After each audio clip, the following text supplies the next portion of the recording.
ചിന്നുമുയലും super power കണ്ണടയും. ഒരിടത്ത് ചിന്നു എന്നു പേരുള്ള ഒരു കുട്ടിമുയലുണ്ടായിരുന്നു. ചിന്നു ഭയങ്കര സുന്ദരിയായിരുന്നു. പക്ഷെ ഒരു കുഴപ്പമുണ്ടായിരുന്നു. എപ്പോഴും ഒരു അയ്യോ ടൈപ്പായിരുന്നു കക്ഷി. ആപ്പിൾ കിട്ടിയാൽ ചിന്നു പറയും, അയ്യോ ഇതിന് ചുവപ്പ് കുറവാണല്ലോ. കളിക്കാൻ കൂട്ടുകാർ വന്നാൽ പറയും, അയ്യോ എനിക്ക് മടിയാണല്ലോ. ചുരുക്കത്തിൽ പറഞ്ഞാൽ ചിന്നുവിന്റെ മുഖം എപ്പോഴും ഒരു ഉണങ്ങിയ പപ്പടം പോലെ ഇരിക്കും. ഇത് കണ്ട് ചിന്നുവിന്റെ സൂപ്പർ കൂൾ അപ്പൂപ്പൻ ഒരു ബുദ്ധി പ്രയോഗിച്ചു. അദ്ദേഹം തന്റെ പഴയ പെട്ടിയിൽ നിന്ന് ഒരു തിളങ്ങുന്ന പച്ചക്കണ്ണടയെടുത്തു ചിന്നുവിന് കൊടുത്തു.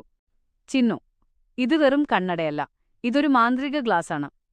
ഇത് വെച്ചാൽ നിനക്ക് ലോകത്തെ പോസിറ്റീവായി കാണാൻ പറ്റും. ഇതൊരു സൂപ്പർ പവറാണ്, അപ്പൂപ്പൻ രഹസ്യമായി പറഞ്ഞു. ചിന്നു ആകാംക്ഷയോടെ ആ കണ്ണട വെച്ചു. പെട്ടെന്നൊരത്ഭുതം.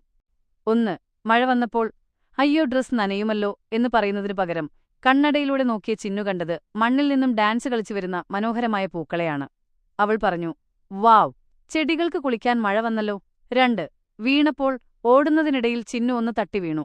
പണ്ടായിരുന്നെങ്കിൽ അവൾ കാടുകുലുങ്ങെ കരഞ്ഞേനെ. പക്ഷേ കണ്ണടയിലൂടെ നോക്കിയപ്പോൾ അവൾ കണ്ടത് താഴെയിരിക്കുന്ന ഒരു കൊച്ചു പൂമ്പാറ്റയെയാണ്. അവൾ ചിരിച്ചുകൊണ്ട് പറഞ്ഞു, സാരമില്ല, ഞാൻ വീണതുകൊണ്ട് ഈ പൂമ്പാറ്റയെ അടുത്ത് കണ്ടല്ലോ. പഠിക്കാനിരുന്നപ്പോൾ അയ്യോ കണക്ക് പാടാണല്ലോ എന്ന് പറയുന്നതിനു പകരം ഇത് പഠിച്ചാൽ ഞാൻ മിടുക്കിയാകുമല്ലോ എന്നവൾ ചിന്തിച്ചു.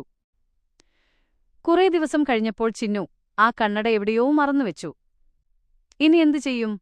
അവൾ പേടിയോടെ പുറത്തേക്ക് നോക്കി. പക്ഷെ അപ്പോഴും അവൾക്ക് ലോകം നല്ല ഭംഗിയുള്ളതായി തന്നെ തോന്നി. അപ്പോഴാണ് അപ്പൂപ്പൻ ചിരിച്ചുകൊണ്ട് പറഞ്ഞത്, മോളെ ചിന്നു, ആ കണ്ണടയ്ക്ക് ഒരു മാന്ത്രികതയുമില്ലായിരുന്നു. അത് വെറും പ്ലാസ്റ്റിക് കണ്ണടയാണ്. ശരിക്കുള്ള മാന്ത്രികം നിന്റെ മനസ്സിലായിരുന്നു. നീ കാര്യങ്ങളെ നല്ല രീതിയിൽ കാണാൻ തുടങ്ങിയപ്പോൾ നിന്റെ മനസ്സ് തന്നെ ഒരു സൂപ്പർ പവറായി മാറി. അന്നുമുതൽ ചിന്നുമുയൽക്കാട്ടിലെ ഏറ്റവും ഹാപ്പിയായ മുയലായി മാറി. എന്ത് പ്രശ്നം വന്നാലും അവൾ പറയും, സാരമില്ല, ഇതിലും ഒരു നല്ല കാര്യമുണ്ടാകും.